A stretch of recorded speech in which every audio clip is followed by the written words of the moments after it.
簡 Sir，原來你都中意飲茶凌晨㗎？係啊，飲茶都有好多學問，你要唔要試翻杯？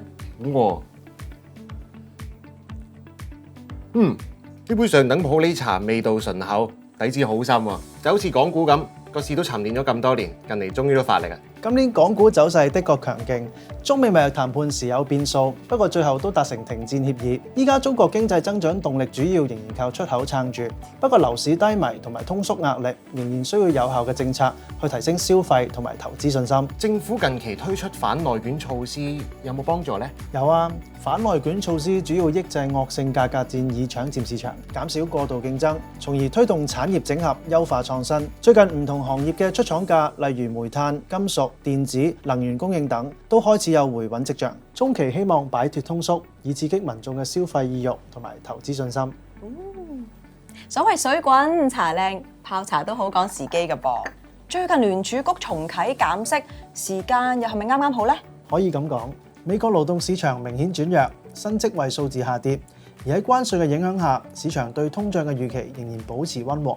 支持聯儲局進一步減息去支撐經濟，但最近成日聽人講去美元化，美匯指數跌咗，美股仲可以繼續保持強勢。喺去美元化嘅大主題下，大家都擔心影響美國嘅股匯同埋債。不過美國科技企業嘅創新同埋強勁盈利依然受到投資者青睞。去美元化呢個現象似乎主要反映喺美匯同埋美債身上。近嚟美國減息，短期債息下跌，但係10年同埋30年期嘅長期債息反而上升，美債表現疲弱，背後嘅原因亦都包括環球央行減持美債，同埋市場對美國財政壓力嘅憂慮增加。簡 Sir， 我呢度有杯慢煮嘅西式紅茶。西式紅茶比較澀，同牛奶混埋一齊會啱啲。你又啱，歐洲方面嘅消息都係好壞參半，央行嘅減息週期好大機會已經完結。對信貸活動嘅刺激已經減慢。政治方面，英國同埋法國就財政預算都面對好大挑戰。調查顯示，兩國嘅採購經理人指數 PMI 持續下滑，只有德國相對穩定。因此，我哋對歐洲相對保守。講起茶，我就諗起日本嘅玄米茶。知你關心日本，日本之前面對高關稅壓力，但本土經濟表現依然唔錯。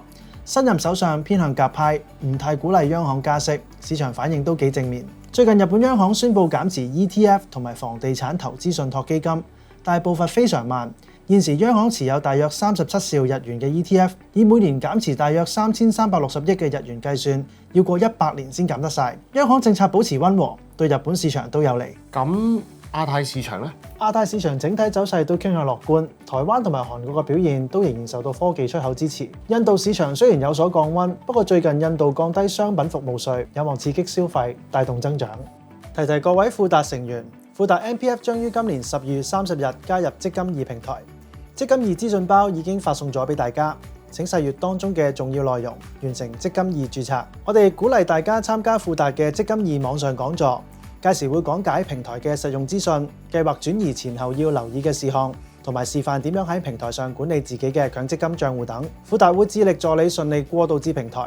依家就瀏覽富達網站，了解更多 eMPF 資訊同埋登記積金易講座啦。